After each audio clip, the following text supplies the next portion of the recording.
Hey guys, how's it going? Hope you're doing well. My name is Crown, and today I'm going to read you some very interesting stories that I hope that you're gonna love. And now, without further ado, let's go!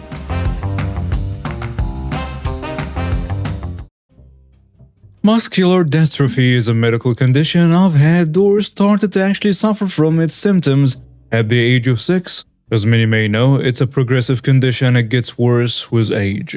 As many may know, it's a progressive condition and it gets worse with age. Right now I'm 33 years old and currently I'm wheelchair bound. I made my peace with what I have a long time ago and stopped really feeling bad about myself. At one point I chose to focus on the positive things in my life and the blessings that I have instead of pointing a spotlight on my misfortune. I have a warm, loving family that kept supporting me during the darkest days of my life, especially my younger sister.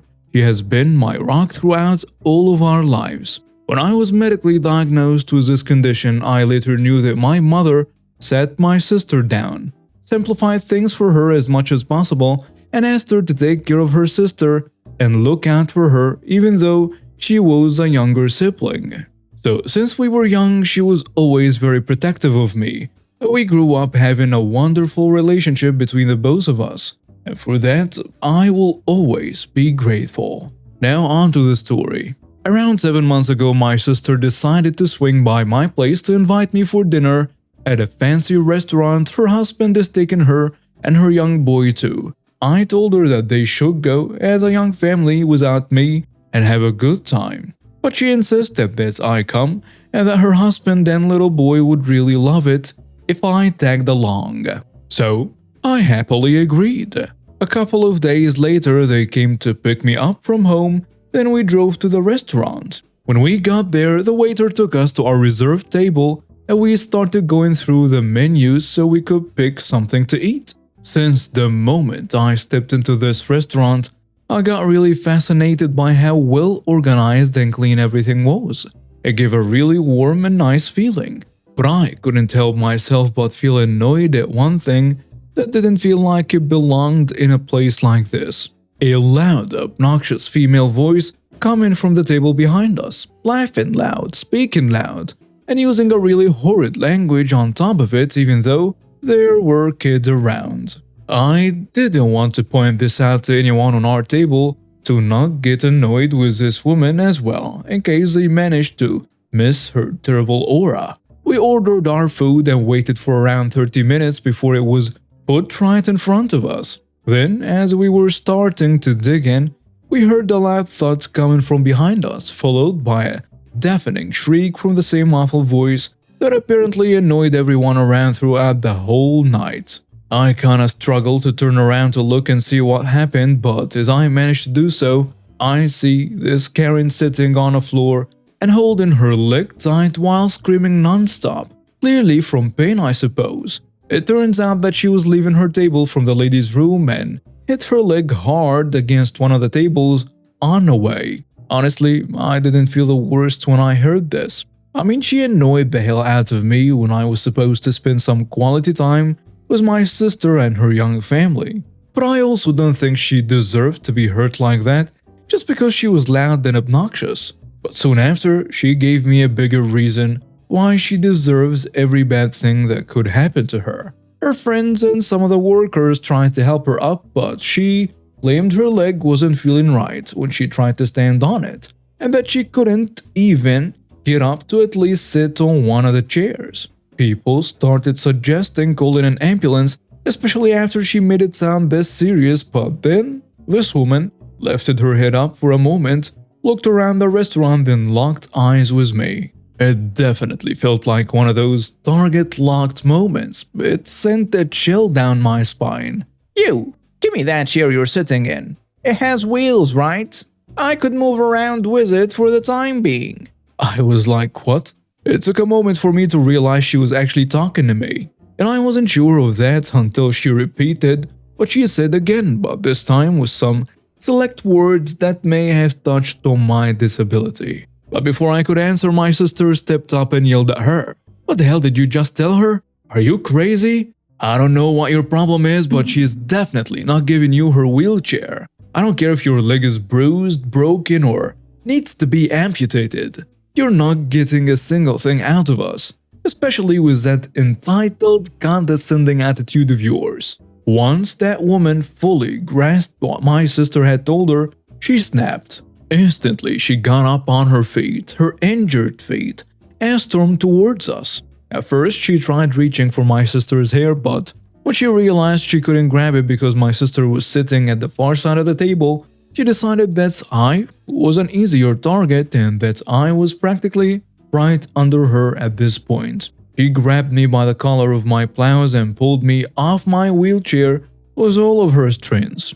I landed on the floor in shock, and before anyone could stop her, she started dragging my wheelchair towards her table while screaming like a mad person at me, my sister, and her good-for-nothing boyfriend. She was directing this at my brother-in-law. Remember when I said that my sister was raised to be protective of me? During high school, she felt the need to take a self-defense class to be able to defend me from whoever picked on me back then. And you could say that it definitely paid dividends. In less than a second, she was right in front of Karen, who surprisingly took a swift swing at her, but sis managed to dodge it somehow, pulled out her stun gun, and fried the living hell out of that whale of a woman. That was a moment everyone's brain really processed what just happened, and they started to separate us all from each other until the cops and EMTs arrived.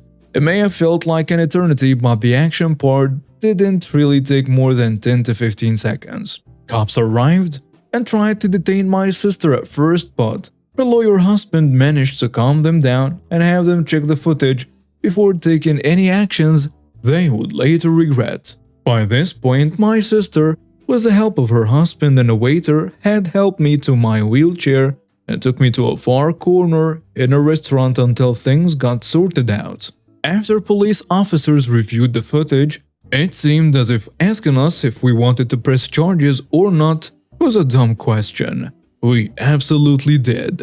Karen was taken in an ambulance by the time the cops were wrapping things up with us, saying they would be reaching out to us in the next couple of days for further investigations. I hugged my sister when they left, trying to calm her down because it seemed like she was struggling to hold it together since clearly the adrenaline's effect was starting to fade out. Karen was charged. She was found guilty and was put in prison for 5 years. We didn't feel like pursuing a civil lawsuit as this is an experience we truly wanted to put behind our backs as soon as we could. Thank you for listening, and please be nicer to disabled people. We have a lot on our plate to start with, so please don't make it harder for us.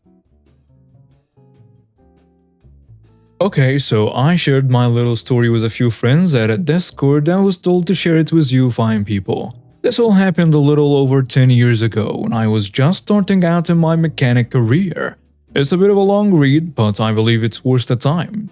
Due to the nature of the story, some parts and locations will be vague. Looking back now, I probably went a little too far at first, but apparently fate had other plans in the end. So to start off, a little backstory. I grew up on a farm on the East Coast. There was lots of hard work with no pay, and being from a less fortunate family, we never had much.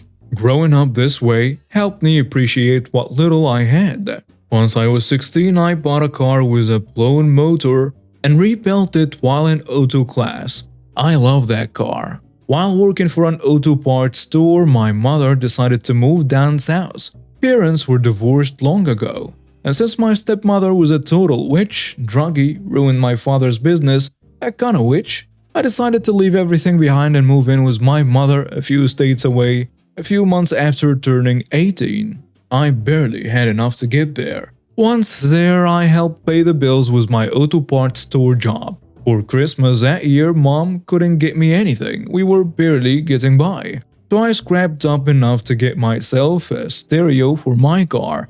A cheap one, but nice to a 19-year-old me. And her, a gold-plated necklace she hung on her rear-view mirror. She cried when I gave it to her, and still tears up when I talk about it. We lived in a trailer park surrounded by trees covered in Spanish moss, hidden from the main road and a few miles away from the nearest town. We knew our neighbors well, as there were only around 8 other trailers on this lot. Nice people, apart from one that was next to us. I will call him Chad. Chad was in the military and worked on a nearby base. He was also an MB. As such, he never cared when he or his buddies were being too loud at night, left trash everywhere and refused to clean it up, and generally was just a jerk to everyone. He even cussed out a 90-year-old lady for asking him to clean up the beer bottles he and his friends threw into her rose garden. Whole neighborhood hated Chad and his jerk friends. One spring, I blew a head gasket in my car, so I was in my little driveway parked next to my mom's car. Her boyfriend's truck was parked in front of the trailer, out of the way. Anyway, late one night as I was working on my car, Chad's buddies were making their drinking rounds, walking all over the park, throwing bottles everywhere, pissing on cars, and basically being jerks. They saw me working on my car and came right over to make fun of me for being poor, not having a better car, still living with my mom at 19 and everything.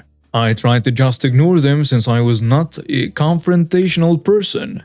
I asked them to let me be so I could get this done. To this, they just made a bit more fun of me and left when they realized they weren't getting a reaction from me. Later on, they all went into Chad's trailer and continued partying. So I packed up my tools and parts and took everything inside. I ensured all our doors were locked and went to bed. That morning, I woke up to all our cars' doors open and ransacked. I was pissed. Missing were my stereo, my mom's gold cross, and her boyfriend's truck stereo, which was an expensive HUD style. We called the cops and they didn't want to do anything about it. As the donut patrol was talking to me saying, "This isn't worth the department's time," something in me snapped. I politely said, "Okay, I get it. We'll be sure to keep a watch out for next time." And the cops left. I went inside and started thinking of how I was going to get even. No one will make my mom cry. So I went to Chad's door and asked him where our stuff was. He was hungover, and I woke him up at 7 a.m. He was not happy, but let it slip that he doesn't know where his friends took it. So I had him. I told him he had 24 hours and nothing will be done.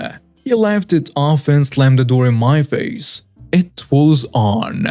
Later that night came a huge storm, heavy rain, lots of thunder, and the works. So at 1 a.m. I dressed up in some old clothes and thermals, grabbed my tools and went out to his car. He had a nice new little Nissan and to me, it looked a little too nice. I got under it and took off everything I possibly could without being caught.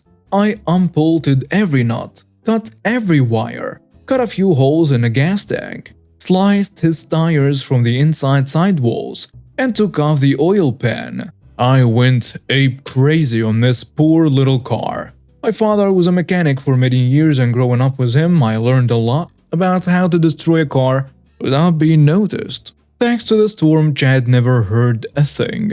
After a few hours of getting my revenge, I went back inside and cleaned up, tossing my clothes in a wash and going to bed happy. I was able to cause him some pearl. The next morning, I woke up to the blissful sounds of him cursing and punching his car, which had no chance of ever working again. All those parts of his I threw into a small pond just over the fence near the edge of the lot. They will never be found. He was so mad that he broke all the glass and dented several body panels. The cops were called and they asked around.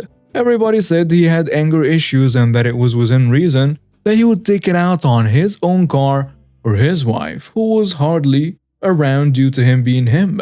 But they had a kid, so I guess they were making it work somehow. The cops, being the lazy jerks I knew them to be from the day before, they didn't do a thing.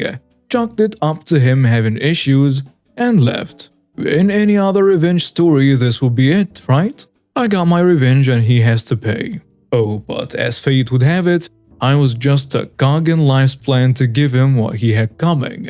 I never planned this part, but it makes me smile every time I think back. So since he didn't have a car anymore, he had it towed off. His wife, or at least I thought it was his wife, would come over to spend some time with him.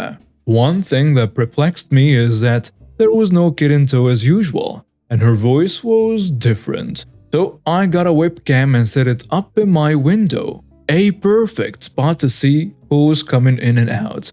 And it turns out he was dating other people. After a little over a month, I compiled every girl, every conversation, and every front porch goodbye into a folder and got his wife bringing their son by when he was out one night. I asked her to come in and I showed her the clips. She was livid. She was so pissed that she called her dad and ordered a U-Haul. I helped her gather anything she said was hers, including a 55-inch TV. It was 2009.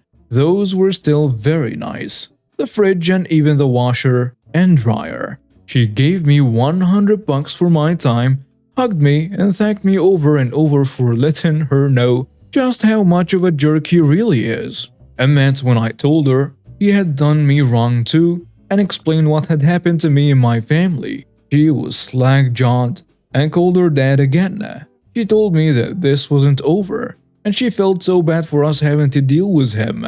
An hour later, she came back with her dad and he gave me another $200 and said he was very appreciative that someone did the right thing.